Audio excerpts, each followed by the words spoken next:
até aqui.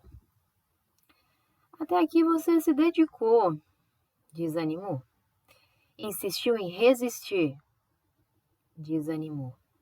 Levou um puxão de orelha, animou de novo e quase desistiu. Atenção, quase desistiu.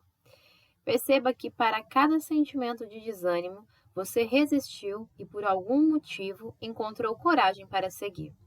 Mais do que ter notas para fechar um bimestre, o importante é absorver ao menos um mínimo de conhecimento. Aquela frase clichê, quando você crescer vai entender, não precisa esperar você crescer de fato para entender que as alegrias e motivações da vida estão no aqui e agora. Valorize quem está no caminho com você.